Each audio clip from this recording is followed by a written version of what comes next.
NIA DG-led team has reached Pahalgam attack spot to conduct a thorough assessment. Now, NIA DG reached a short while back, and the agenda is quite long and quite extensive in terms of the NIA DG going ahead, holding meetings with Jammu and Kashmir police to strengthen joint efforts.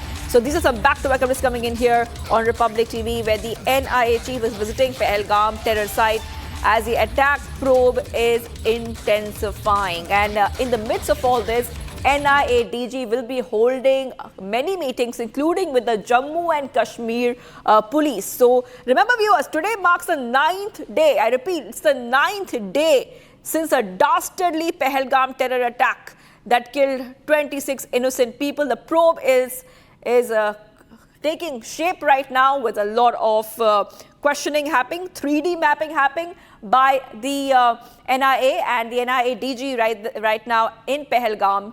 I want to go straight across to my colleague Jatin, who is on the ground and is getting us back-to-back updates. Jatin, what is happening right now? Has the NIA chief reached the terror site? We know that a final report will be prepared, and the NIA DG will be having back-to-back meetings with top officials. Yes, go ahead.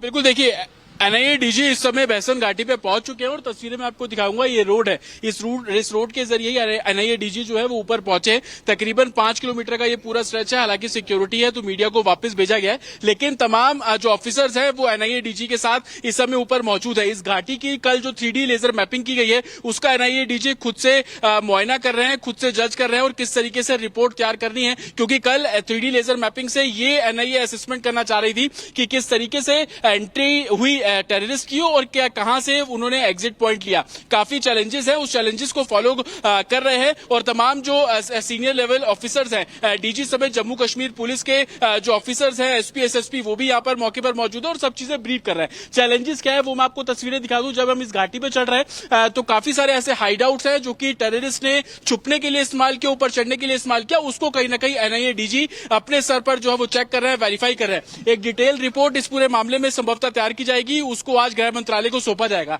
लेकिन सबसे बड़ी तस्वीर आप देखिए, ये बहसरन घाटी है और इस घाटी में सैकड़ों ऐसे हाइड आउट्स हैं जिसका फायदा टेररिस्ट उठाते हैं। लेकिन NIA के लिए सबसे बड़ा चैलेंज ये है, ये पता करना कि टेररिस्ट किस रास्ते से एंटर हुए और किस रास्ते से उन्होंने एग्जिट किया, ताकि जो सर्च ऑपरेशन कर रही टीमें हैं उनको बाकायदा इस बारे में जानकारी दी जाए। अभी तक 100 से भी ज्यादा लोगों के स्टेटमेंट रजिस्टर्ड किए गए हैं। उस बारे में NIA के जो DG है उनको ब्रीफ किया गया। NIA DG को यह बताया गया कि जिन लोगों ने बताया कि टेररिस्ट किस रास्ते से आए थे, उन सभी जगहों पर जो NIA के DG हैं वो पहुंच रहे हैं, खुद चेक कर रहे हैं किस तरीके का उस समय माहौल था, कैसे सैंपल NIA ने पिकअप किए, फॉरेंसिक लैब में जो सैंपल भेजे गए, तमाम एक एक बारीक डिटेल NIA DG खुद ले रहे हैं। यह भी जानकारी मिल रही है कि कल जो NIA ने 3D मैपिंग की थी उस बारे में भी जो DG हैं उन्होंने बाकायदा उसको चेक किया, समझने की कोशिश की कि अभी तक की NIA इन्वेस्टिगेशन में क्या कुछ चीजें निकलकर सामने आई है।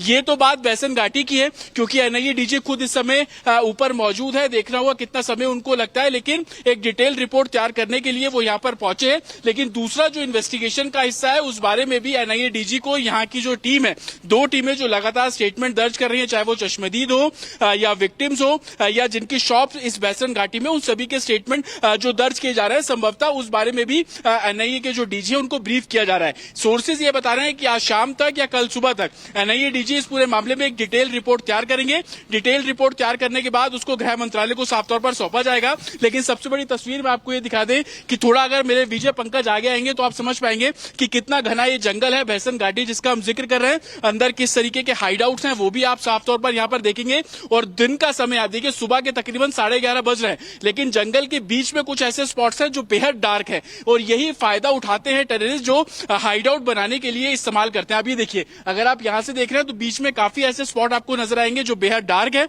और इसी को डार्क स्पॉट बोला जाता है।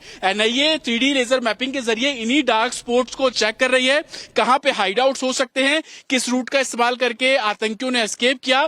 ये तमाम ऐसे सवाल है जिनके जवाब NIA की टीम लगातार यहां से खंगाल रही है, खोज रही है। और यही कारण है कि आज DG जब यहां पर पहुंचे हैं तो हर उस जांच का मुआयना कर रहे हैं, हर उस जांच के बारे में बारीकी से डिटेल रिपोर्ट तैयार कर रहे हैं।